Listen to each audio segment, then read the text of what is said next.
Today is June 16th. The Yankees split a 4-game set in the south side of Chicago. But there's a lot of bigger news. Edwin Encarnacion is bringing his parrot to the Bronx. Clint Frazier's heading to Scranton. Stanton's coming soon. Judge is coming after that. It's a new chapter in the book is being flipped today. Let's talk about it. Let's talk all about it. Let's talk Yanks. Jomboy and Jake, recaps galore for weekly awards, stat lines, steaming hot takes, your Yankees news with these two fine dudes. It's time for Talking Yanks. Talking Yanks with old Jomboy and Jake. Talking Yanks with old Jomboy and Jake. What is up, everybody? Thank you very much for joining us today. Click and play and hearing what we got to say. I've really been using that one up, huh? Well, I'm a big Happy Gilmore fan. My name is Jomboy. I'm coming to you from New Jersey, and I have my co-host Jake coming to you from Denver. He's a transplanted Yankee fan, originally from Connecticut. We have so much to talk about. But first, Jake, how are you doing?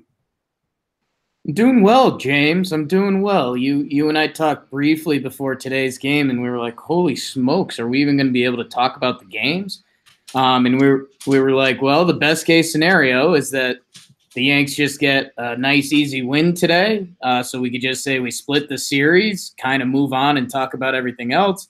And that's kind of exactly what happened. It's so funny how quick things can move, because I mean, God, Friday night was like rock bottom. Saturday day was Yankees rock bottom. We had that terrible loss in the CC game.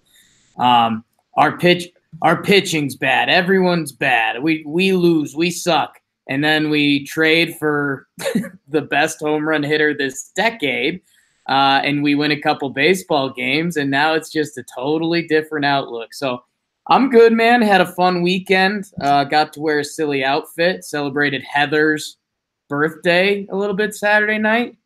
It was a 90s theme.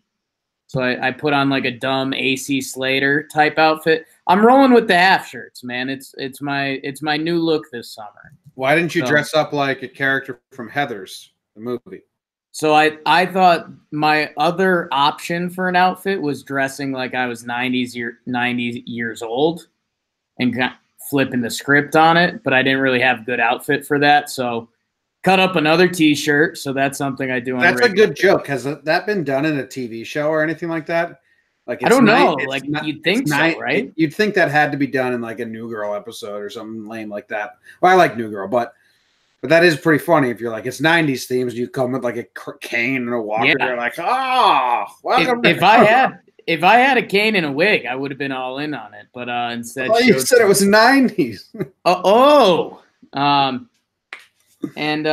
Yeah, so I'm doing pretty well, Jim. And I sent you a couple minutes ago. I sent you one of the odder texts I sent.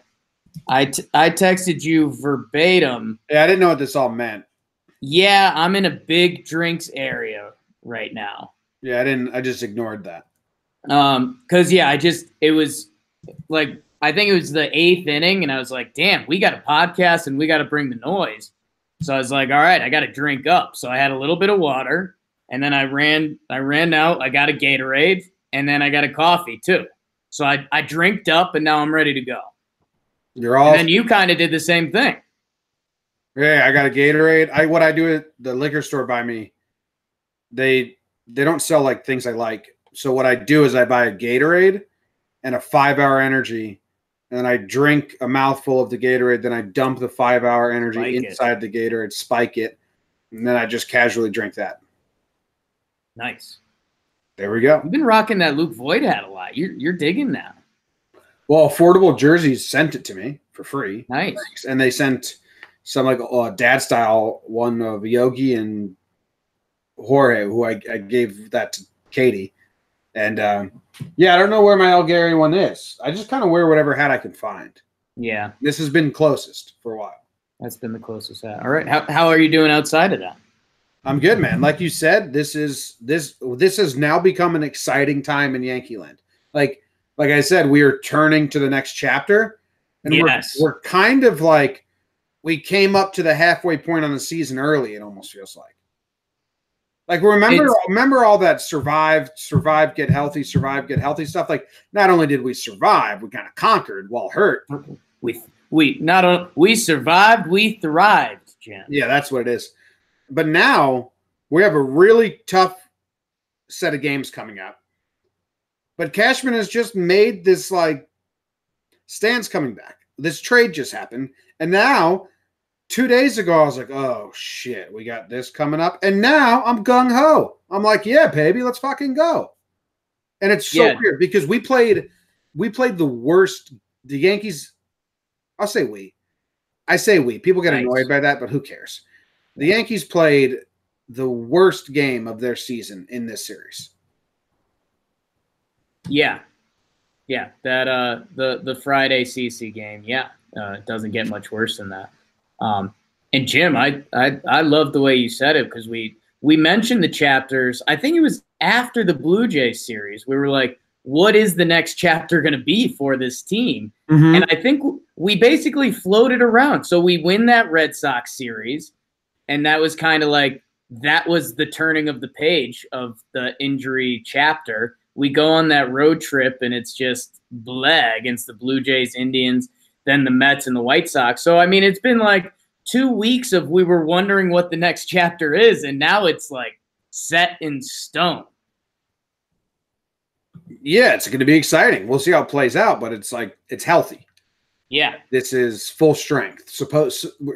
Maybe not this week, but next week, Judge should be back. We should be full strength. It should be, I mean, Didi, Judge, Stanton, Gary. He was out at one point. We were worried about that. Hicks was out. We were worried about that. At least offensively, because we're still waiting on Betances and Sevy and all that. And eventually a Domingo update. Yeah. But, yeah, it's exciting, man. This episode, very exciting episode, is brought to you by so many great people, Jake, that I feel bad I have to say their names fast because there's so many of them. But these are the people that are sponsoring this episode. Renee. We each get like half a joke. Well, how do you say your sister's new last name? Concetta? So that's her middle name. So, yeah, I just said we're going to burn through this quick. Renee Concetta. My sister has one of the most beautiful first and middle names I've ever heard. Renee Concetta. My first and middle name is Jake Ronald. Yeah, yours don't flow that well. The day I put that together, I was in a dark place for like 15 minutes, and then I basically forgot because I'm a human dog. Jake Ronald. That's not great. It's tough. I mean, it's not like no one's ever been like, oh, that's a hot name. James Vincent. I like my combo. Yours can be strong. Yeah. Martine Para. Nice. Reminds me of Martin Prado. Thank you, Martine. Gerardo Barra. Yeah. Oh, wow. Combo. Yeah. His two favorite players. He made that his Patreon name. Yeah. Wow. Good. Nick Partial. Partial. Sure. I like that. Kyle Garay. One letter away from being Gray, which I'm guessing haunted his middle school years. Or Gary. Ben Risenmay. Rise in May. Wow. That's powerful. Rise in May. Yankees kind of did that. Simon what? The next two names are good. It's Simon what? and Neil Shah. It's Simon what? And Neil Shah. Right? So they need to become friends, right? I mean, they need to date. Simon, Neil, date it up. Okay. John Jamel. John Jamel. That's cool. That's John Jam. John Jam. Thomas Mania. Yep. Luis, shout out. Luis. Jordan Gag, big time supporter. Friend. Rich George, repeat customer, brother of poor George. Yeah. Peter Gannon. Yeah. Jenny Turok. Indiana, shout out. Mark Kuzman. That's my guy. That's my buddy. Kunzman. Yeah. Damo. I didn't know Damo. John? Damo and Triton, man. That's how you round it up. Some great names. There's so many. Thank you so much. When I saw that, I was like, oh, man, we got to say a lot of names. Yeah. But I thank each and every one of you. Those are our most recent Patreon supporters. You can go to patreon.com/TalkingYanks to support everything we're doing here at Talking Yanks, which is currently 4 shows a week and live game coverage and whatever else we're doing. You get a contest and a raffle every month for a jersey. We will have the raffle. We will have the contest next episode, Jake. Tomorrow on voicemails, we need to have a contest going. And for affordablejerseys.com, they sponsor the raffle and the contest. So we give away 2 each month. No name on the back. Yankee jerseys. They're a fully licensed manufacturer of jerseys. I lost my speaking ability. Lost my speaking ability for a second there. You get early access, live access, video access, and some other perks. Jake, let's get into this, okay? Yeah, and I just say if you were looking for another way to support us, you've already bought every T-shirt in our store on Talking Yanks. We now have a Patreon for the breakdowns. If you want to check that out, because our breakdowns have been super viral, and Jimmy's an insane person and keeps diving deeper and deeper, and that's taken up a ton of our time now. So if you're into that, maybe check that out. Otherwise, we thank you anyways. That number, we recorded 22 episodes of shows last week, and I made 22 breakdowns. I was like, holy shit. Yeah. You're an extremist. Yeah, but it's also the most social I've ever had during a week, too. It's a good thing you don't really like drugs or booze, because... Well, I liked drinking for a while. Right. In my life. Right. Then you punt team. Yeah. Done. So that's good. Yeah. Yeah. Let's get it. Let's get it. All right. Let's burn game. Can we just burn game 1 and then we're going to burn game 2 so quick? The burns are brought to you by Jake. Not you, though. Wow. No, not you. Oh. Another Jake I know. Here we go. On your mark. Get set. Burn. Game 1, Ivan Supernova versus Jay Feely Hap as the Yanks kick off 4 in the South Side. South Side, we going to set this party off right. As the Yanks score 2 in the second on a pass ball and a clean RBI single. Top 4 and Brett the Hitman Gardner plants a 2-run jobber. 4-0 Yanks, and we are rolling until Happer loses his fastball. Garcia RBI double. And Tim the Toolman Anderson shows off his tool belt. 3-run jobber, and we're tied at 4s until Lurie Jeff Garcia clips Adam and Eve Ottavino. And that's it. That's all. Sox steal game 1, 5-4. Yeah, this was a bummer because Hap was pitching well, and it was like, okay, Hap's going to pitch well. This is going to be great. We're going to start it off right, and then just brick wall. Those White Sox can hit. We said that in the pregame show. Like, I don't know why they're like 500. They seem like a team that should be better than 500 to me. Maybe they just play us really well. I think it's a little bit of your – well, I was running this theory past you that all their good hitters are righties. So I think, like I said with the Orioles, like they've got guys like Trumbo, and they got that – the Orioles had the one guy that was like batted 400 against lefties, but 100 against righties. So we threw a couple lefties, and I mean, they've got a couple dudes that can hit. I mean, Tim Anderson is no joke. Jose Abreu is no joke. The young dude, we're going to be seeing a lot of him for the next decade or so. The young dude, that's good broadcasting. Eloy. The Yankees started this game off well, too. Single, Wild pitch scores a run, single, 2-0 after the first. It was like, great. Hap goes 3 innings without allowing a run. It was like, this is great. Actually, he went 4 innings without allowing a run. It was great. And then just bam, wall. Yeah, he just he straight up lost it for a little bit. Coney was talking about it, and it was just this tough middler time. The Yankees were living in fear of the bullpen day that was coming up on Saturday, with also CeCe pitching the next day. So like Happer lost it, and they couldn't like bring in a bullpen guy yet.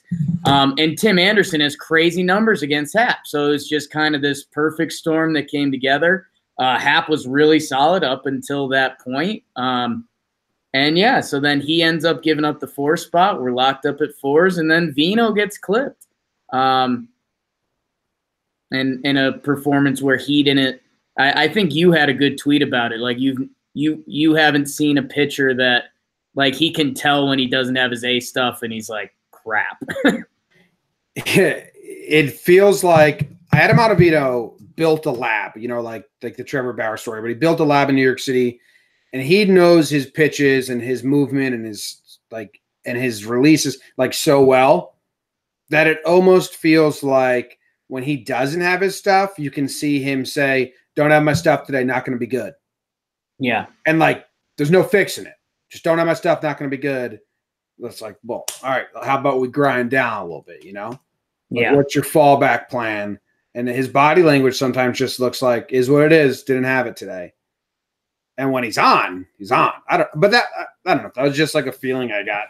He looked depleted. Yeah. And everyone keeps saying the bullpen's overused. The bullpen's overused. The bullpen's underused. Adam Ottavino had pitched twice in the last like 6 days.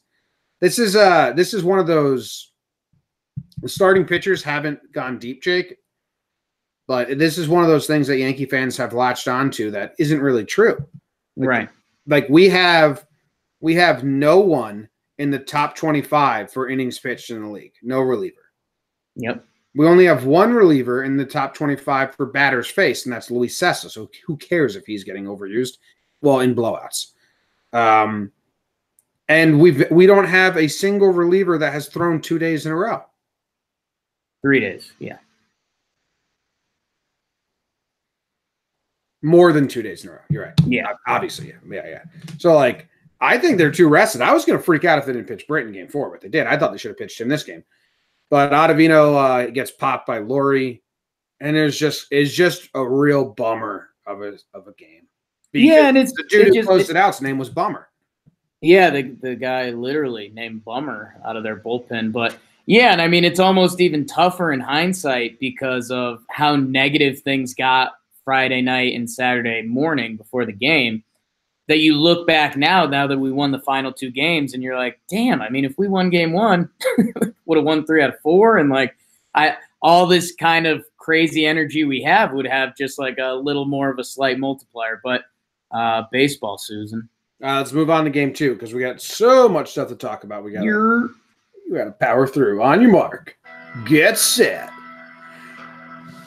burn. The big man CC Sabathia versus Lucas Giolito. He's lovely. Pretty good worst to first story for that guy this year. And yes, every time I hear his name, I think of the girl from Ipanema when I say Lucas Giolito. Anyways, King Louis Linwood Voigt. Just what the Yankees needed. 1-0 top 1 solo shot. But then the Chicago White Sox would score the next 10 runs. So here I am singing Lucas Giolito. He's lovely. Yanks, nay. CC and Sessa get roughed up, Jim. 10-2 is your final. Gross. Worst game of the year. Defensively, offensively, and pitching. Easily the worst game of the year. The only excitement was Voigt hit that home run, and then he came up and in, and Voigt said, "Come on, bro," and that was it. I mean, this game sucked.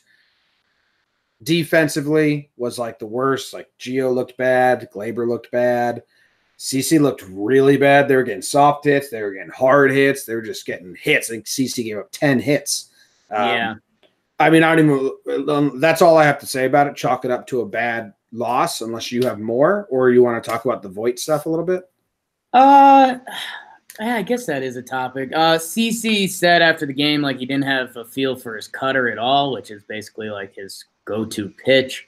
So I think that's kind of something to watch. His ERA jumps up to 4.42. We'll see if he can bounce back. Yeah, Voigt hits the homer, and then Giolito threw up and in the next at bat, and it was kind of this. We've run into a few of these lately, Jim, where like everything that happened was fine, but people almost want to make more of a story. Like, yeah, Voigt hit a homer, Giolito threw an up and in fastball the next at bat. Voigt didn't like that, but like life finds a way. Like, that should be it. But people are like, you know, it turned into did he do it on purpose? And it's like, yes, he did. And people are like, well, no, he's not throwing at his head. And it's like, no, he's just throwing up and in because it's baseball. The most is so that's it. I had zero problem with anything that happened. It's great. It was a great pitch by Giolito, and Voit responded how you would respond to someone who throws that pitch. And dude, how about I know this has turned into a weird segment where I like end up saying one nice thing about the opposing team. Lucas Giolito, man, if we just want to talk baseball for a quick second, this guy had a 6.13 ERA last year in 32 games started. He currently leads the league in ERA and wins. He's 10-1 with a 2.22 ERA. In last year in 173 innings, he had 125 strikeouts. He gave up the most earned runs and walks in the league. This year, he has more strikeouts than innings. It's a wild sport. Good. Do you see the change they made in his delivery? Mm-mm. It's pretty cool. His arm used to like come all the way back, and now it just kind of stays. Oh yeah, I did see it's tighter. Yeah, like Herman almost. Like a catcher, yeah. Change Herman made. So yeah, worst game of the season. Things are looking terrible. Cash is like, you know what? How do we spice up tomorrow? How do I make drop a bomb? How do I make this series not the storyline anymore? Let's go into game 3. On your mark, get set. Burn. Hey, chat, bro. The opener, Mr. Green versus Reynaldo Jennifer Lopez, as the Yankees were waiting for tonight. In the Saturday night fight or flight game, the Critter King, Chad Green, shoved 6 strikeouts in his 2 innings. Meanwhile, top 4, Jim, the Yankees offense gets it going. The Kraken, Gary, 2 RBI double. Glaber bombs, little 2-run Yabo, a little sac fly job from that same fella named Glaber. And then Cameron Maybin, how could you be true? He hits a bomb to center, 4-12. And then Gary, another RBI, 7-0 Yanks in the 7th. By the way, Nestor the Molester Cortez, he just does his damn thing again. He twirls 5 innings, what should have been shutout ball until Holder kind of blows it. Holder doesn't hold, but it don't matter. Yanks tack on 1 late. Your final 8-4 Yanks dub, 5-0 on bullpen days. Did you throw a little Chuck Berry in there for me? Maybe. Maybe. Maybin. Maybelline. Why can't you be true? Oh, Maybelline. You started back doing the things you used to do. This is a good game. I like this game. Nestor. Chad. Good lineup, right? Was this the lineup I said was good? No, the Giolito lineup was really good, but he carved it. Yeah. you were really excited for that lineup. It was the best lineup we had all season. Yeah. Besides game 2, that was the consensus amongst everyone that I was talking to about it. Game 2 of the season might have rivaled it. No, we had Maybin in there, and that was good. Maybin went off, hit a home run. He's the opposite of Jonathan Holder. Every time Cameron Maybin is around the ball, a good thing happens. Every time Jonathan Holder is around the ball, a bad thing happens. Yeah, like Glaber had 3 RBIs, and I think Gary had 3 RBIs. Yeah, Glaber's swinging a big stick right now. Dude, his numbers on the year are like starting to get really good. Like it's close to 290, 340 OBP, and he's like slugging with the big guys on the team. And we got to see our old friend Manny Banuelos. Killer bees, man, still at it. And yeah, man, I think we'll probably talk more Glaber in a little bit. But dude, he like his effortless power is nuts. Yeah. Like his homer off-speed pitch low and away, put the barrel on it and just went. Like Kay wasn't even doing his home run call, and then he's like, it's gone. We had a Wellington Castillo ejection, and then Renteria got ejected. Yeah. Tough weekend for Wellington Castillo. Yeah, I wonder how Sox fans feel about him getting pulled out of this game with injury. And it might be quote-unquote injury. That's what I'm saying, because yeah, outside view, it seems like more of like cool down or calm down, or they were like, bickering and he didn't run out the home run and all that stuff. So, but I don't know. Maybe it's a real injury. But the timing is funky. Funky cold Medina. Jonathan Holder's tough. Yeah. I don't know. Anything else with the game? We needed this. The big news was the trade. This was the trade day. Like this was the trade game. Yeah. This game was fully backseat to the trade. Yeah, man. It's a wild ride for a little bit, huh? It's crazy. Do you want to talk about the trade now? Do you want to just burn game 4 then do trade stuff? We might as well burn it, right? Just because, I mean, it's just going to open up a whole can of worms and we're going to be like, oh, yeah, and there was a 4th game. All right, do game 4 because we got a lot to talk about. All right. On your mark. Get set. A Canadian Sunday fun day with the Big Maple Pax Daddy versus Odrismir Despaigne. God bless you for the White Sox. Bottom 1, Jose, no relation to Bobby Abreu solo shot, but it was all Yanks after that, baby. A Gardy party 2 RBI single, a little geothermal energy, Urshela RBI single. Row, row, row your boat gently down the stream. 4 RBI from the backup catcher. Life is but a dream. What a day for Romine. Meanwhile, his battery mate, Paxton, settled in. 6 innings pitched, 2 runs, 8 Ks. Do you think about me now and then? Fireworks on Lake Michigan.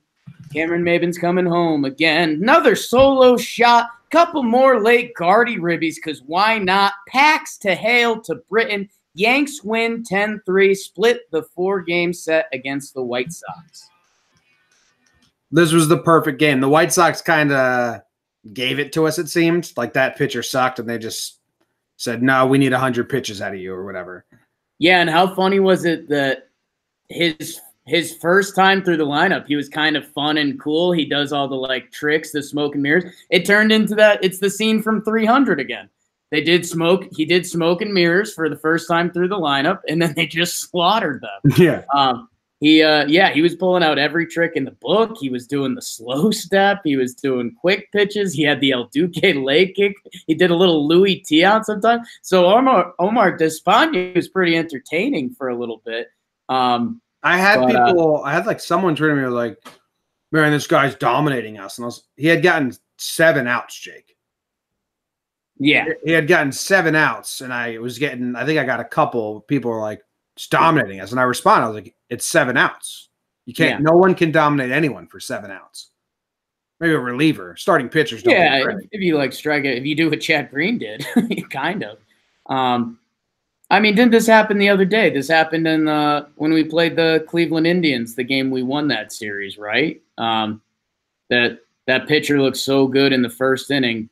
People were telling me, yeah, Bieber looked so good in the first inning. People were telling me that he was going to strike out 20 Yankees. Yankees knocked him out in the second inning. So there's that. There's that. Romine getting 4 RBIs with Gardner's 8 RBIs. Romine needed that to be like, we were starting to like say like, hey, we need something, bro. He needed that. So that was good job by him. And I'm happy for him. Yeah, and I don't think I want to turn into a award, but maybe you will. But yeah, dude, like just with this game, Romine's kind of in my good graces the rest of the year. Which is nuts. But what? I just need to know he could still do it at some point. And he did it. Yeah. Paxton, I needed an outing out of Paxton because Paxton was kind of down in the dumps for me from the last outing. And this was like he ran into trouble a couple times and got through it. This is a good performance. I don't think it was memorable, but I think it was good. 6 innings pitched, 4 runs. We'll take that every time. His fastball still wasn't that nutso fastball, but it did actually start to tick up a little bit during the game, so that was a good sign. He hit 97 towards the end. Yeah, so that was good. His breaking ball looked really good. And, yeah, I mean, the only problem was Abreu, who I don't know if he likes playing the Yanks or if he's getting hot at the right time. But, yeah, he was tough for everyone this series, but he kind of had Paxton's number today. Yeah. All right. Let's get into let's just talk Edwin for a little. Yeah, let's do it. We got to do it. The Yankees traded for Edwin Encarnacion from Seattle. From Seattle, Jake. Did not see this coming. So what they ended up doing is there's a lot of tricky numbers, but basically they have $3.5 million on the books for the tax this year, for this season. He has a $20 million option, or 18 mil for next year, but a $5 million buyout. So the Yankees are going to pay him 3.5 for the remainder of this season and 5 to not play on the team next year. Right. He currently leads the MLB in home runs. He's has an on-base percentage of like 350 something. Just found a tick on my leg. Oh no. Played disc golf today. This course has a lot of ticks. I don't know how that one was. Just pretty weird. Anyway, Edwin. Oh, I wanted to say this. At some point during this podcast in the future or future podcast, I will call Edwin Encarnacion Kendrys Morales because I did that twice already, and I just want to get ahead of that. Like I can't control myself. I've just done it twice, and just understand that I mean Edwin. Okay, that's a tough break. It sucks. I did it once, and I was like, oh, okay, well, we traded for both of them in the middle of the season, DHs, and then I did it again, and I was like, oh shit, this is going to be a thing now in my brain. So I'm just floating it out there. Jake, what is your thoughts? Are you excited? I am, man. It's couple things going on here. We've been worried about a roster crunch for a while without Edwin Encarnacion, so there's a little gasoline on the fire. The guy is a professional hitter, and I think he has the most home runs this decade. That surprised us when the Yes Network blew me away.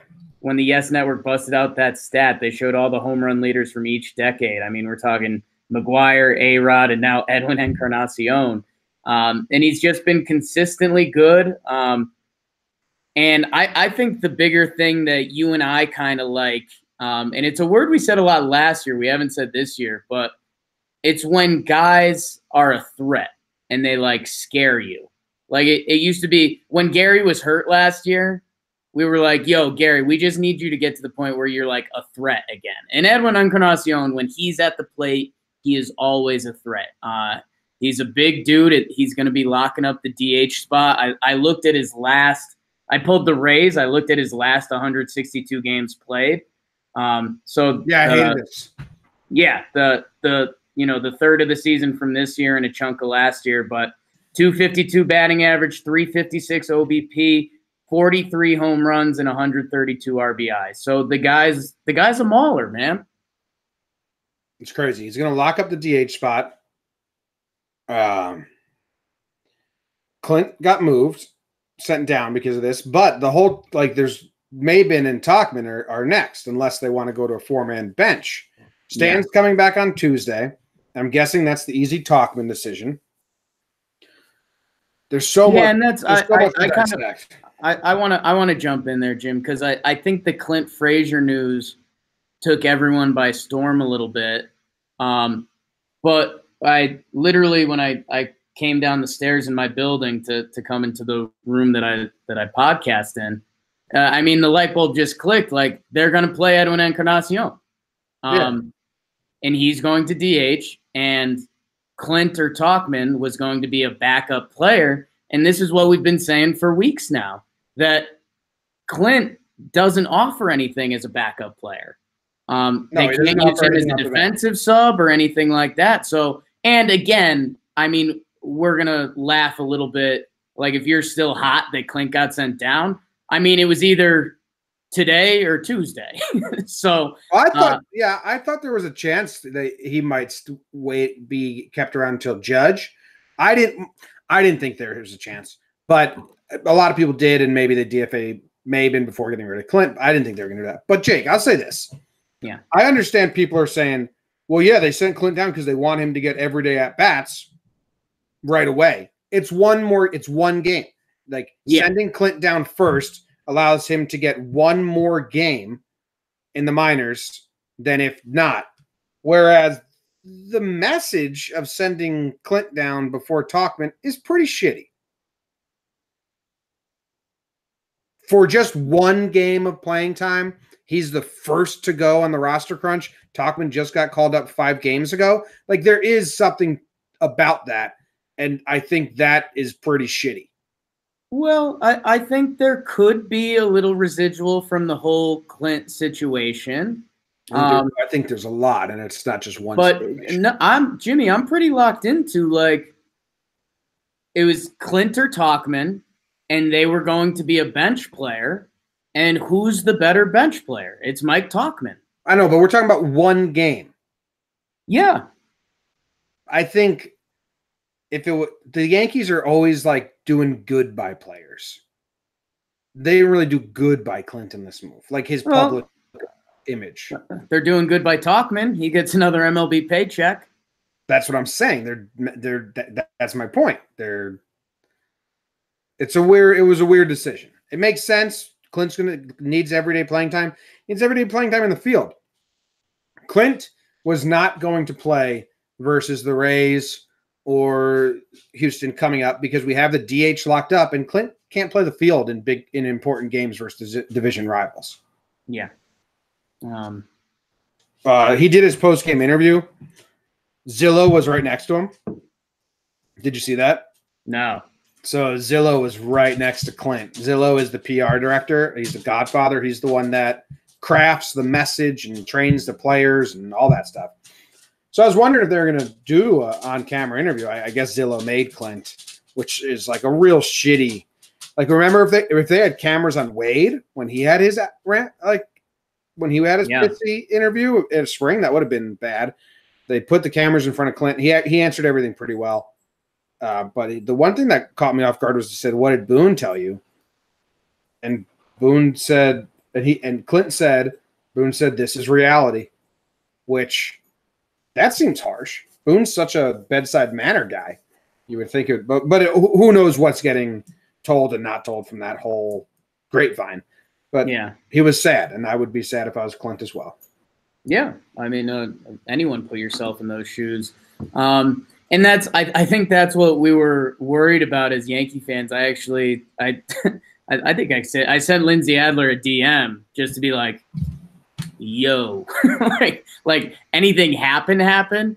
And she's like, no, everything went smooth. Like he handled it really well, actually, blah, blah, blah.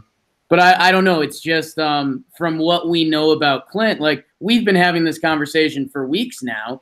Like we just didn't know if Clint is so locked into baseball that he, if he had any idea that like a roster crunch was coming, he's been playing really well lately. So it's tough. It's part of the business. I don't know. I hope in 10 years from now we're talking about Clint Frazier earning at bats on a team, and he's talking about things he learned from Cameron Maybin and stuff like that. So. We'll see, and I mean, let's be honest. The cat is out of the bag. The Yankees pitcher trade talk has just blown up. Clint's got to be getting shopped. Yes, and we have. This was my Jakey's proud tweet of the day, but I was just thinking of the trade ammo we have, man, and I've said it before, but I'll say it again. Clint Frazier has 30-plus home run potential right now, like live. Like could still do it this season if he got hot. Tyro Estrada, I mean, very well could be an everyday middle infielder at second or shortstop. Off the bench? No, in his career. So, not right now. Well, you did Clint right now. Yes. Not Tyro right now. I don't think he can be an everyday middle infielder right now. Yeah, I mean, there's a chance. We saw him play well. He's still 23. I mean, he's young and he played well in his cup of coffee. He was a 280 hitter in the minors, and that's what he did in the majors. And it's middle infield. It's a thin position. Florial, 5-tool outfield prospect. Blah blah blah. We know. Herman. I mean, if it's the right pitcher, they could flip Herman. Johnny Lasagna. We know him. And then we have a lot of guys, and people were giving me junk for this. And it's like, people, this is how the world works. We have a lot of guys that are guys you close a trade with. You close a trade with a Tyler Wade, or a Jonathan Holder or a Sessa, because it's a little bit of a lottery ticket that if a team's like, oh, they're on the fence about doing it, you put them in it, you do the trade, the team sees if they can fix whatever's been wrong with them. We saw it when we got Domingo Germán. Domingo Germán was a throw in a trade we got because the Yankees saw something. So we are fully locked and loaded, man, and it's going to be the rumors are going to be crazy. It's going to be interesting to see who's actually available and how Cashman goes about it. Is Cashman saying, hey, you get Clint Frazier and one other piece if you give me a number 2 or 3 pitcher, and then just sees who bites? I don't know. Yeah. Did you see my tweet? Last year, Brandon Drury and Billy McKinney is what got traded for Hap, who was having a really good season in the AL East. Yeah. As a rental. Right. So when you think about trades for Mad Bum and rentals, because the trades that ideas that people have been sending me, which I hate, please don't send me your trade ideas. Yeah. Please don't. I'll respond as kindly as I can because I respond to everyone that DMs me. But please don't send me your trade ideas. Nothing I hate more. They're ridiculous, Jake. People are trading away our farm for a rental. What are you talking about? If Clint I don't even think Clint gets traded for a rental. Yeah, you'd like to think not, but I don't know. I feel like it turns into supply and demand, and every market's different. And Jimmy, let's be honest. In Cash We Trust, we're also pretty lucky to be on the other side of it. I mean, we talk about the trades we've done for our rentals, but at the same time, I mean, look at the Aroldis Chapman trade. We got a pretty good. That's such a different situation. A little bit. I mean, first World Series ever. Theo was about to be a hero of this. Like, there was a lot more going on where Cashman knew how to milk so much out of that. Yeah, but that's we are now on the other side of the fence in that situation. So I don't, Jimmy, we don't know until we know. People can speculate all you want. And Glaber at the time was still like 19 years old in A ball. Right, he was still a kid, but well, it's not comparable to Clint now. He's a proven MLB hitter. You just said Glaber Torres was right, but he can't field it. I know, but I'm saying Clint Frazier right now has way much more value than Glaber Torres did when we traded him for Chapman. I honestly wouldn't say that. Oh, we're talking about a kid who had never seen Double-A versus a kid who's hitting home runs in the majors. Yeah, but Glaber was clearly a special talent, and we knew that. And I mean, Clint has a lot of conversations. Never mind the media stuff, but I mean, could he ever field? Could you even trade him to an NL team? There's a lot of stuff there. So I don't know. You're right though. I mean, people really need to think what a rental is. But Jim, I mean, I think they're fully exploring the non-rental options, whether it's Bauer or Stroman or whoever it is. Well, yeah, Cash likes those more anyway. Right, and why wouldn't you? That's the value there. So, I mean, it's going to be a wild few weeks of trade rumors, and you wonder if Cashman sits on it, or if you wonder if he's gonna go for the kill as soon as he can. I don't know. I do not know as well. Yeah, well, now that Clint's gone, because a lot of people thought he might try to make the trade before having to send Clint down. Right. He's got time to make a trade now. Like, I don't think anything's imminent. Yeah. Because you'd be early. The other thing on this Edwin trade that I want to talk about is, like, we traded him. We got nothing. I mean, some money, $8 million, and the prospect that we sent to Seattle his name is Juan Then. Yeah. Thien, I don't know how to pronounce it. Spelled then. Juan Then was a Seattle Mariners prospect that they traded to us for Nick Rumbelow, and the Mariners just demoted Rumbelow or DFA'd Rumbelow. He was in their AAA thing. I think they waived him. I think he's a free agent now. So basically, and Kay did this on the game today, the Yankees got Edwin Encarnacion for $8 million and Rumbelow. Yeah, again, the guy who who has led this decade in home runs. And yeah, Nick Rumbelow had a 8.17 ERA in AAA Tacoma this year. So if you're one of the new generation that doesn't understand like the cash god stuff, if you've ever said well, we've only got one ring in the past 17 years or whatever that stat was, you need to understand how transactions like this work and say, whoa. Because the Rays are paying Edwin more than we are, or something like that, right? They're paying them. They're paying $5 million of the deal because of a 3-way trade they did last year. Right, and I think part of this was the Yankees want to stay under that second tier of luxury tax threshold or whatever, and in this trade they still did it. Which that's going to be an interesting talking point depending what pitchers come available as well. So, but yeah, the Yankees essentially traded an out of the league pitcher for the best home run hitter this decade. My favorite is when they say, and this is where I get prospect people don't like me. They're like, oh, he immediately becomes the top 15 to 20 prospect in the Mariners system, which means like nothing to me. That's like a bad thing. Yeah. The top 10 in your system, and then there's a bunch of guys who you don't think will ever be in the major leagues. Pretty much. It's like, he went from the Yankees' 30th best prospect to the Mariners' 16th. Oh, not a prospect then. No one expects anything from this guy. Yeah, and it's a little more on Edwin. I know I did his last 162 Rays style. This season, 241, 356 OBP, 888 OPS, 21 home runs, leading the American League, 49 RBIs. And Jim, I know you get excited when Dad looks at a little more advanced stat or new age stat. His BABIP, Jim, batting average on balls in play this year is 220. His lifetime is 270. So his numbers, there's an argument to say that his numbers are actually a little bit down from where they could be. So it's exciting times, man.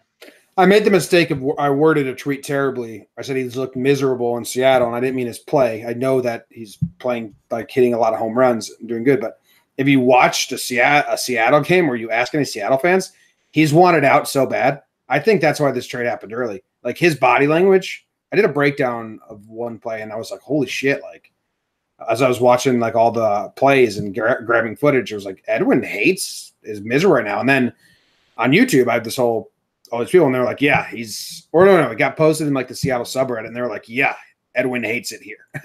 Like he's miserable. They're kind of interesting. He also is an AL East killer, and now he won't be killing us because the Rays were after him. They couldn't match what the Yankees matched, which was a non-prospect and some money. So that's tough break to be like the Rays to have to compete with that.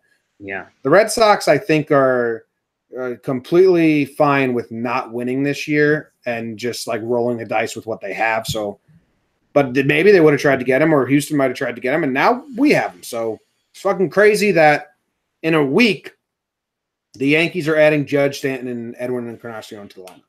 It's insane. Yeah, it's and he's a beast. His righty lefty splits aren't really splits. He's basically just as good against righties as lefties. He's got a slightly higher OBP, but that's about it. Split proof? A little bit. I will say this. I mean, man, it will be funny. Everyone started coming out with their lineups, and they're moving Hicks and Didi all over the lineup. It's going to be interesting to see how they do try to juggle these guys, because I don't know, man. I'm a little old school. I was raised on those Yankees dynasty teams that were lefty righty switch hitter, lefty righty switch hitter, and I don't know. I do enjoy that balance, but it's good to have good players. So it's good to have good players. Yeah. How do you think the bench rounds out? Because I have it as Gardy, Romine, or Shella, and maybe they do a 4-man bench with Maben for a little bit. I think they will do 4-man bench for a little bit because they're gonna want to rest Judge and Stanton for a while when they're both back. I mean, even Hicksy still, they're trying to get him regular rest. So I think they might go 4-man for a little bit and see if anything happens because, damn, man, Cameron Maben's balling. I know. I don't know. And he's like fun. Yeah, he's a part of the team. Like I had this weird, I've already mentioned my journey downstairs to the podcast room before, but I said, like, Cameron Maben is the kind of guy I think we're going to see him at, like, Old Timers Day in 10 years. And I think he's going to become, like, a part of the Yankees just with this kind of fun little run he's been a part of. Yeah, maybe. He's got the personality. He's fun. He's just so well liked. Like, he feels like a part of the Yankees. And it's funny I say this now, and then watch, we'll see, like, 3 weeks, he's now on the Astros. Well, yeah. This sucks. So Kenmo and Bird are done basically for this year, unless there's Kenmo's going to get DFA'd once the 10 days are up, probably for his injury, and Bird, we'll see what happens, but unless there's an injury, I mean, Bird's done for the year, couple right? Injuries. Yeah. Anything else? Let's go into awards then. Let's go into awards then. Awards. The first award we give out here on on Talking Yanks is Pride of the Yankees. Pride of the Yankees. Pride of the Yankees. Pride of the Yankees. Oh my God. Whoa, hey, yo. Pride of the Yankees. Pride of the Yankees. Pride of the Yankees. And since it is Sunday, I get to go first. And my pride of the Yankees, Jake, prides of the Yankees. Oh, no. Chad Green and Nestor Cortez. Oh, God. They are a duo now, and they are currently our second best pitcher, maybe. Maybe our first best starting pitcher are those two guys. And I want them to kind of stay. I'm for it. Put them in the rotation. Combo job. Chad to Nestor. Bang it out. Do it a couple more times. Those last two runs that are on Nestor's line are bullshit. Holder came in, and he's a human jinx. So we had 7 innings pitched, 0 earned runs. Jomboy asterisks. And in Nestor's last 4 outings now, he has 0 earned runs, which is really 2, but I'm saying 0, to a 0.00 ERA, which is really 1.38, but I'm saying 0.0. In 13 innings pitched. He's been good. Chad Green, in his last 7 outings, Jake, he has 6 clean innings in his last out of his last 7 outings. Well, no. He has 6 clean outings in his last 7 appearances, with more because he went 2 innings his last 2 times. I mean, Chad struck out the side. Nestor was going crazy with swag. Chad Cortez is our best starter right now, I think. Chad Cortez is our best starter. So the classic, everyone at home, the classic Jomboy double award. You've been the double lately, not me. So I'm giving my pride of the Yankees to the infield. No, that's good. You probably should have picked one and made them the pride. No, because they're a combo. They are a tandem. They've been doing everything together. They're a team now. They're eating together. How good did Chad look, man? The slider, awesome. Where'd that come from, Chad? That was a different slider than we've ever seen before. Yeah. So I mean, that is neat. And yeah, man, he's been lights out. It'll be interesting to see where we start working him back into the bullpen. And I mean, we keep him stretched out. I mean, we could have a nice Superman Chad Green role again. That'd be pretty badass. And I like the opener. I wish CeCe was open to it. Yeah. It'll be interesting to see how CeCe's season develops a little bit, but that's another topic. And yeah, I mean, it's you want to talk a little baseball, Susan. I mean, David Hale and Nestor Cortez Jr. have so far had a better season than Chad Green and Jonathan Holder. So it's a wild sport. It is a wild sport. Who's your pride? My pride of the Yankees, James. I'm going to go with Glaby Baby. You know, we mentioned the down game. He wasn't sharp defensively, but he's been a popular topic with this whole lineup thing. And by the way, he hit 417 with a 556 OBP this series with the easy power home run. And we also mentioned that his numbers are starting to get really good, Jim. After today's game, we've got Gleyber 288, 340. And the big talk has been, is he going to be our 9-hitter again? Because that's kind of where we saw Gleyber thrive. And I thought it was also funny today, Jim, and I don't know if you believe in any of this, but did you see the people tweeting at us today that his worst batting spots are when he's batting, was it 4th and 5th in our lineup? I've been on that for 2 seasons now. He's too young to put him at 3 or 4. Let him be at the bottom of the lineup, relax and doing what he's doing. When you put him to 3 or 4, a weight gets put on his shoulders that he can't carry. Yeah, I've been saying that for a while now. He will one day be in the middle of the order for the Yankees. Like, top of the order. Top of the order. You don't need to rush that.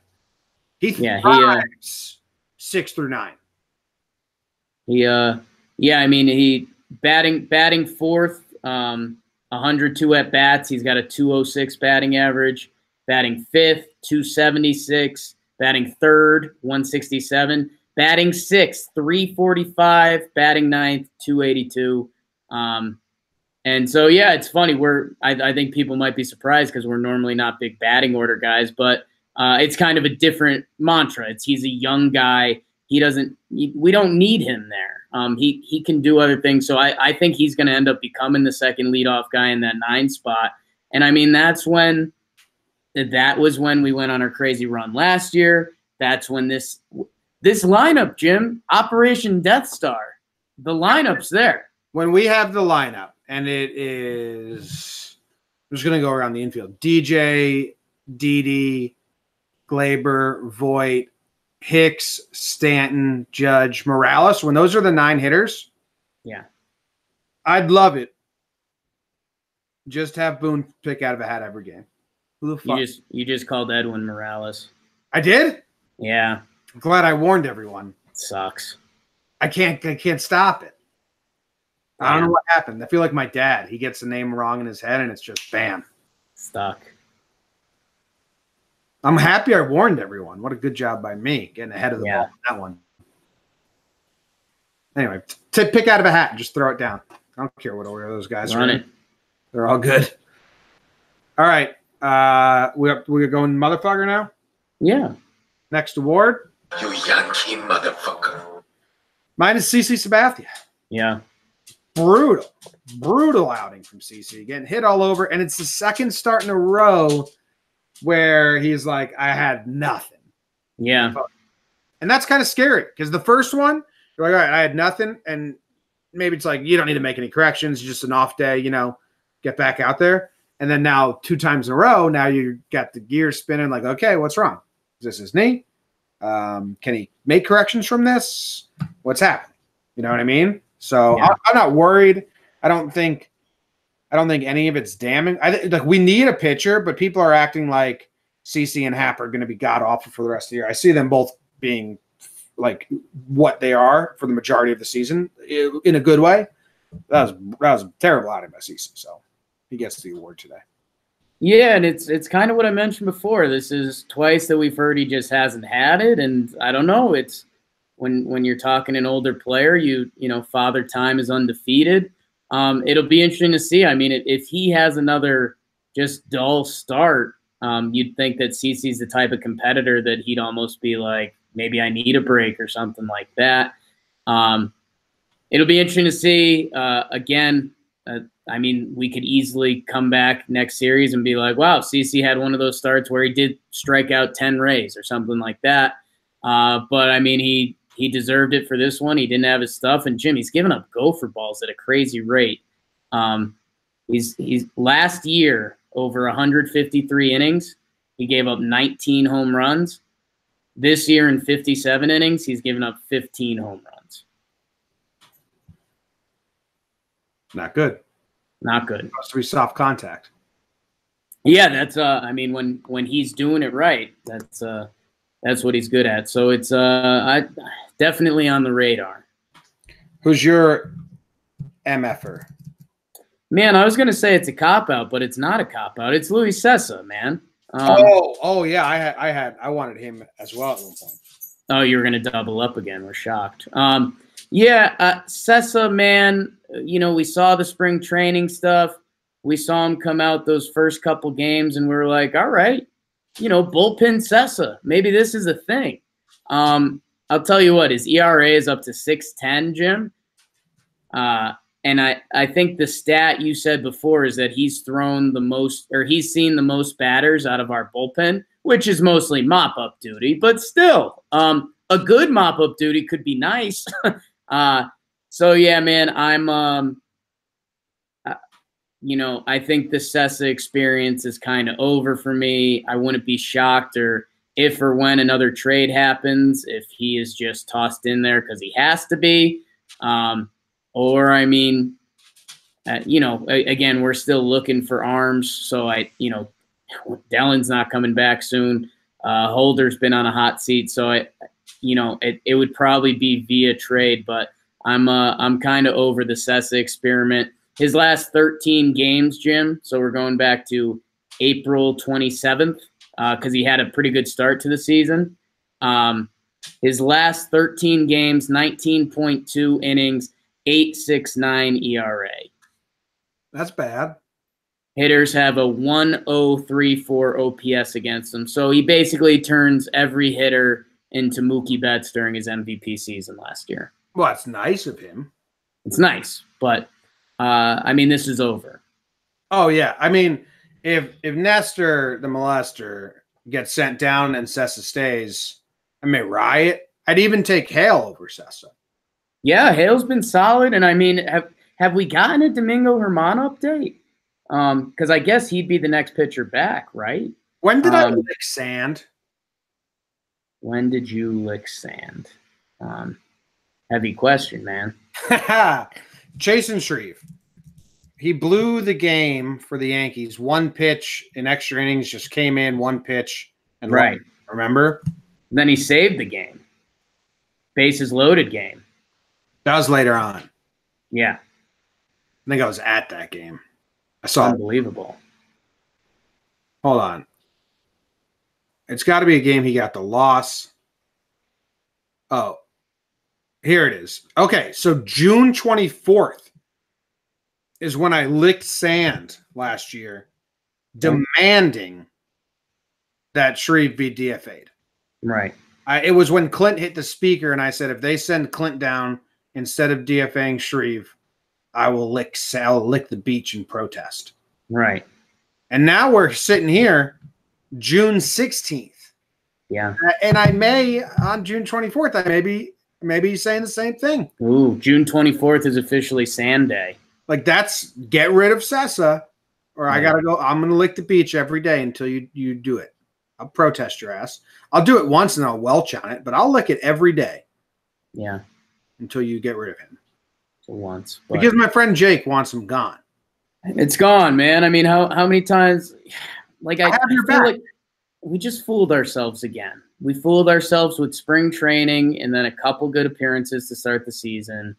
And bullpen Cessa. No, Luis Cessa is what he is, and he's got to go. Do you think Chad feels connected to Cessa since they were part of the same trade? No. But Chad and Nestor are best friends. We just what about that? That's why I gave them an award together. What about that theory that when Chad's bad, Cessa's good, and when Cessa's bad, Chad's good? They both, it's yin and yang. I think that's been true. They're tethered, like that. Yeah. What was that movie? Us. This is us. Cessa's definitely the underground. Cessa is underground Chad. Wow. Yeah. Oh, no. Who'd you say you're giving your first award to? Come on, quit asking such personal questions. Okay, that's on me. That's on you. That's on you. I'm giving my first award. My first award that I'm giving out, Jake, is the "You Sandbagging Son of a Bitch" award. Hmm. Okay? The old sandbagger, you. Yeah. It goes to Brett Gardner. Guardy, our dude. He had another good series. Yeah, man. Four games set, 429 on base percentage, 273 average. Who cares about that in 4 games? 6 RBIs, a home run, 6 runs scored. I mean, this guy was dead a week ago, and this is how Brett Gardner is, and he'll be back to a bench player soon. And then he can probably thrive in that role, I think. Yeah, it'll be interesting to see, right? Because I mean, we haven't really seen Brett Gardner in a bench role in a long time. Last September. Yeah, but I again that still wasn't, you know, you're talking about a month there, and I mean not even really. I think you know, if he can be healthy and be the good hot Brett Gardner we like, yeah, you know, that would be awesome. It'll be tough if, you know, if he's playing once or twice a week and he's not hot Brett. And, you know, if we do have to sacrifice someone like Cameron Maben along the way, I mean, people are going to get so loud. Yes, they will. That'll be a bummer. They asked him about his playing time. They asked Brett Gardner, like, have you spoken to Boone since all the news? And he goes, my manager? Yes, I talk to him every day. That was his answer. They're like, have you talked about playing time?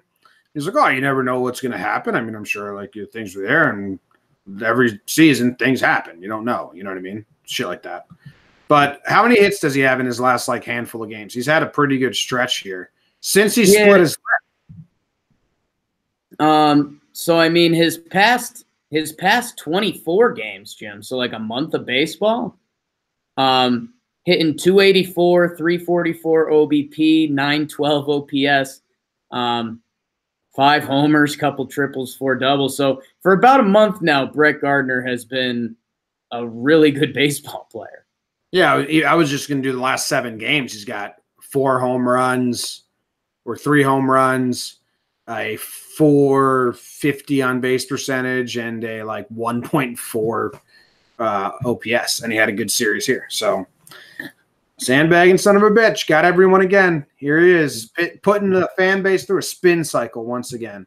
Yeah, he's been good for a month, and I might have to dig up the tweet because I think it was Brendan, one of the kind of analytics guys, but he can have a conversation that when Gardy was bottomed out like a month ago, he's like, I'm sorry, Jake, but we just can't do Gardy. And I was like, he's gonna get hot again. You're gonna shut up for a month, and then Gardy will probably get cold. And then you're going to come out, and then Gardy will get hot again. It's just a never-ending cycle. It is. I like Brendan, though. He likes analytics, but knows how to talk to people. Yes. I went off the deep end today with that. Nice, man. Yeah. So who's your first award going to? I'm giving the Sam Smith Award. I've been waiting for this one. Yeah. Been worried about it, to be honest. Okay. Any guesses? I know. I just hope you're not giving it to me because, you know, I don't enjoy his music. Well, Jim, the award's going to Cameron Maben. Okay. Because won't you stay with me? Because you're all I need. Dude, we covered it before, but he's awesome. He's the embodiment of everything the Yankees are supposed to be about. He's given the biggest yet softest and gentle hugs to Luke Voigt and to Glaber, making Gardy jealous in the dugout. He runs the base as well. He got thrown out during the hit and run. That's because it's a hit and run, people. He's played great defense. We said it's the reverse holder, man. Every time he's in there, good things happen. Like how when we saw this lineup today, we were like, yikes. I think we had, fifth hole Gardy, Romine was in there. And, man, it just seems like every series he plays, the Yankees do good things. And, I mean, his stats on the year back it up now. They've continued to back it up, but he's hitting 279, a 359 on base percentage, and he had a couple yabos this series. I don't know, man. I said it before. I think they go 4-man bench for a little bit to keep him around while they still keep trying to keep the big guys healthy. But, man, he's like entrenched in this organization right now, and I want him to stay as long as it can make sense in my head, you know? Well, that's tough. Right. Because your head and sense. Right. Don't go together at all. But I mean, I don't know. I'm thinking if Judgy were to come back at the end of this week or something like that, I mean, then you have like a 1 week, 2 week timeline to see those guys being healthy and playing regularly that you're like, all right, we need another arm in the bullpen. We can't do this. So I don't know. Yeah, I don't think they'd go to a 4-man. It'd be kind of cool. But maybe the kind of guy think about want to keep around for a playoff spot. I mean, that's just what I'm saying, man. I mean, just get him to September somehow. And it's so. I mean, if Aaron Judge is ready for Friday, let's say. I mean, do you think that means Cameron Maybin is off the team?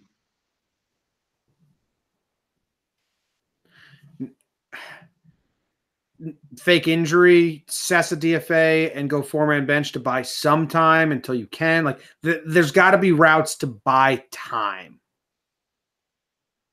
I guess that's just what I'm saying. Like, I think to get rid of this guy would be, I mean, just a shame. There's been zero reason to. So that's why I'm hoping that they do go 4-man when the big guys are back and they keep them rested, and then if their hand is forced, then you say your hand is forced. But right now it's not. So keep them around, man. Yeah. Sam Smith Award. Sam Smith Award. Yes, it's true. I'm not good at a one-night stand. Is that true about you? Tough to say. Been a while. Wow. My next award is the Brutal.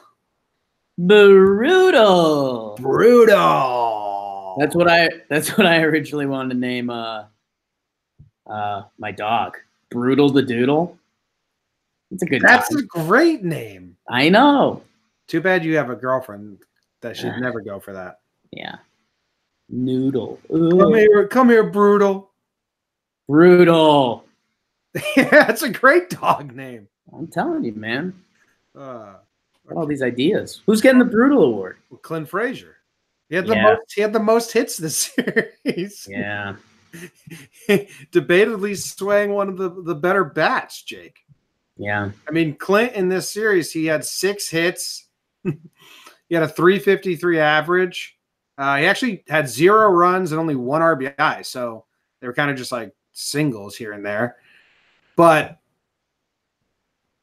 it sucks that his full package is weighted. It sucks that his full package nets out at almost a little higher than 0 because his bat is so good. Like the scale of his bat versus the nonsense and the glove, like that balancing act is a tug of war.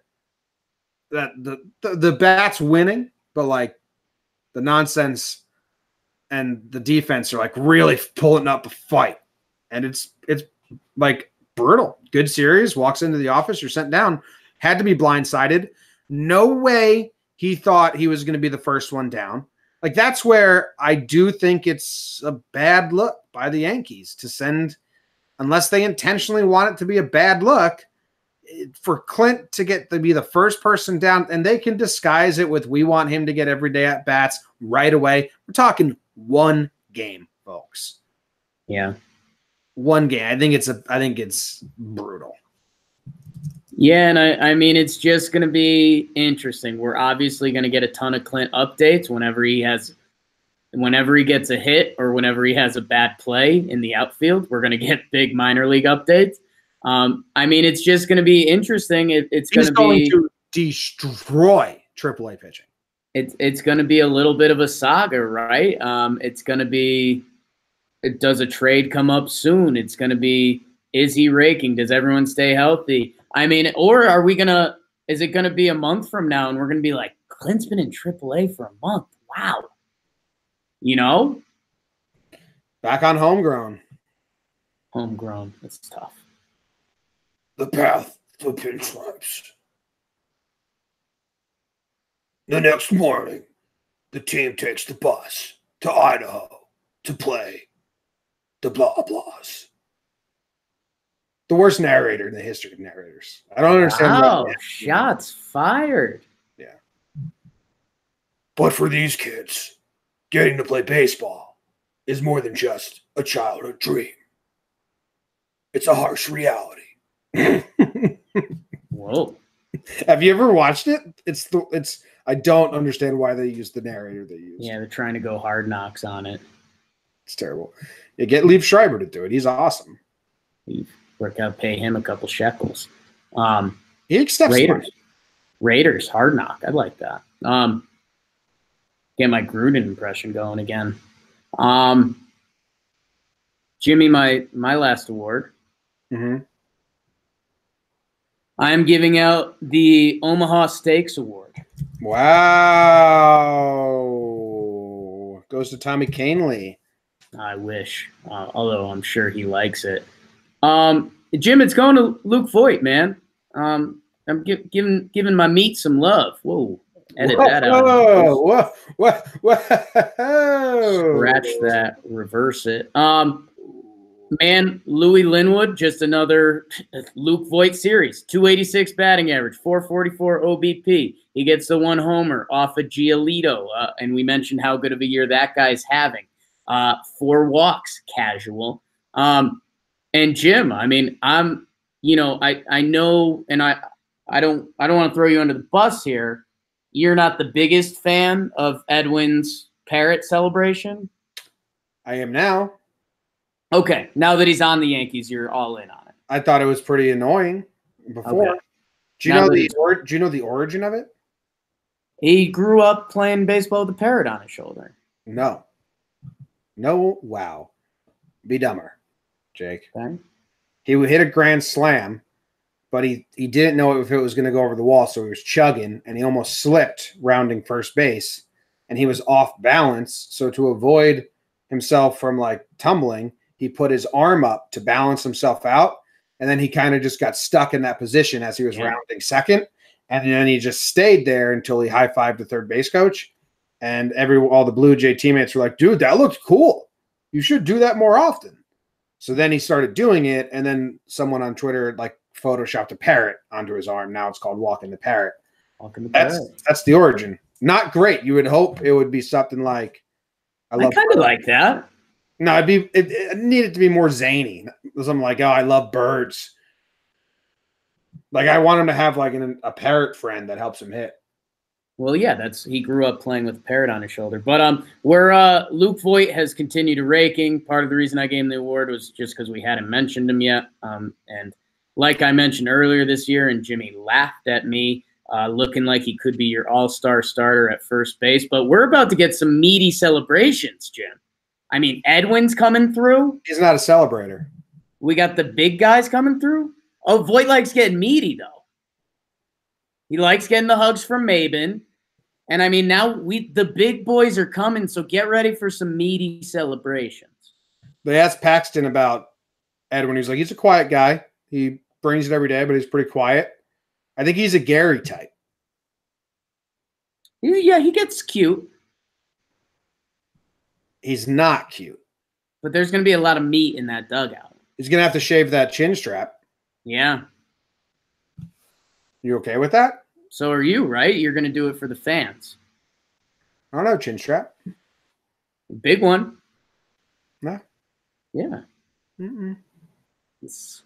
You have a chin strap more than me. No. Yeah. Almost no facial hair. Almost no face. No. That's what they used to call you, no face kid. No one's said that. Because they couldn't remember what you looked like, is all. You had a face, but they couldn't remember it. Leave a review. We haven't asked for a review in a while. No face kid. Yeah. Jomboy and the no face kid talking Yanks. When we get to 1,000 reviews, you'll shave your beard for the fans, right? No, we're not gonna. We're never gonna get. Wow. We're never gonna. Oh, Wow. I'll shave. We'll get to 1,000. We'll get to 1,000 reviews. I'll shave my beard. Katie will see me without a beard for the first time in her life. She'll divorce me. I'll kill myself. I got a fat face. Wow, Jake, who's the mean guy now? Well, I guess you just don't care about the fans then, and that's fine. That's fine. You know what's you guys are so great to us, but we're never gonna get to 1,000. Fearful leader just doesn't care. So where are we at now with reviews? We're never gonna get to 1,000. I think we're in like the 700s, 800s, something like that. Yeah, but we've been in the 700s for years. Well, that's because the people want you to put something out there for them. I'll lick. They want to see that neck, baby. No. Wow. If wow, if we can get 300 people, which is a small chunk of the people that listen to 4 episodes every single week, yeah, we can get 300 of them to leave a review to get us over the 1,000 mark. We're taking options. I'll do something, not shaving though. Yeah, you shave your beard. Dude, I wouldn't even shave my beard for a real job. I was like, actually, I did once. All right. Nice. Hopefully just give me a month and I'll just go run every day and get less fat in the face. There you go. Okay, there you go. Onus is on you. Come up with something. 300 of you. Give me a name. Kevin. If your name's Kevin, you have to leave a review today. In your face. That goddamn beard. Yeah, in your face. How about this? I'll do it if we shave my beard and then we take all the hair and we tape it on your face and you have to wear it on your face for a day. Okay. That's the easiest deal I've ever made. Done. You go to Yankee Stadium with my beard. No, we already made the deal. A deal was already made. You didn't go to the Brian Cashman School of Dealing. You should have started there. I would have done that, but I already shook your hand. My beard taped to your face at the wild card game. We have to go. No, a deal was already made. I'll wear your beard on my face for a day. Case closed. Good deal. Thanks for listening, guys. Call in. Voicemail episode tomorrow, right? Yep. Tell them the phone number, Jake. 1-800-451-7777. Nationwide warehouse. 908-845-5792. Thank you guys very much. Exciting times right now. Go Yanks. Go Yankees. Man, that was a long episode. Lots to do. 4 games and like all the news in the world. All the news in the world. I think they did Clint dirty. Nah, it's one day. That's my give Talkman the paycheck. But it's just like they blindsided Clint just because they wanted to blindside him. Teach him a lesson, man. In his interview, he says, "Yeah, I knew with Judge and Stanton, my time could be coming up, but I did not think Encarnacion." Yeah. Yeah. Yeah. Yeah. Wavy's buddy, who's a Jays fan, is not happy. He's bitter. Not happy. I'm not bitter. Sitting on the shitter.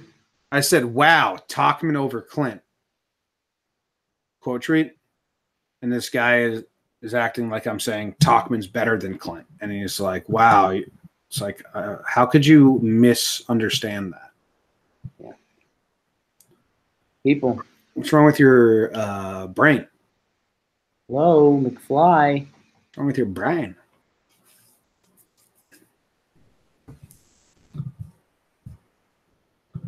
All right. Anything else? Though it's hard to find a Jays fan since their run. They're a good example of like a fan base swooped in and swooped out real quick.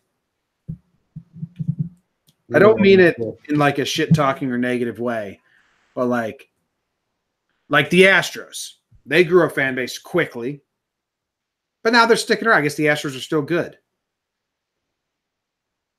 But like, whew, that was crazy.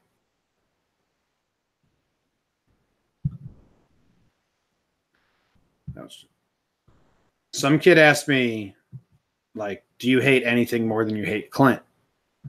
So I gave him a full breakdown of everything I hate. Right. That's fun. Cats? Oh, shit. I didn't even put cats on there. But Jesus Christ. Not a complete list, Jake. I just named some things. Oh, I hate cats. I hate cats more than Clint. Maybe that's why I don't like Clint. He's a cat guy. Cat guy. They're linked. Chicago White Sox. They are linked, huh? Sweet home. Chicago. Bandwagon game is strong up here in Canada. Not a bad thing. Like, it would be more embarrassing if they went through that run to play the wild card game and the Rangers series with 0 fans, like what the Rays do. The Rays, when they went to the World Series, they didn't bring that noise. Yeah. So it's worse to have that. So like, because that's a passionate city. That's the difference there. You know what I mean? Passionate people, hockey people. I named this episode 185 when it's actually 286. Close, though. That's pretty close. I got right 88 correct. Might lose. Dancing all around it.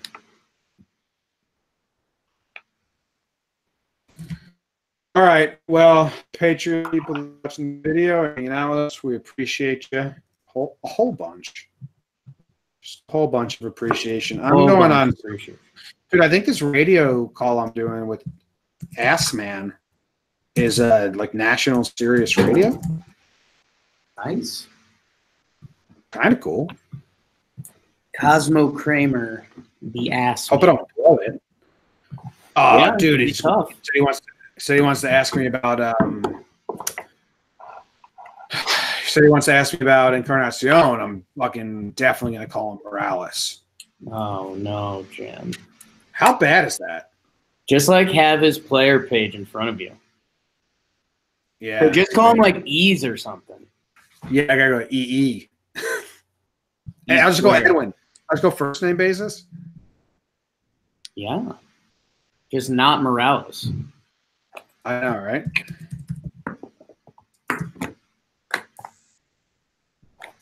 Morales won a good award before we had to get rid of him. The suck bag one. I was gone. All right. See you guys.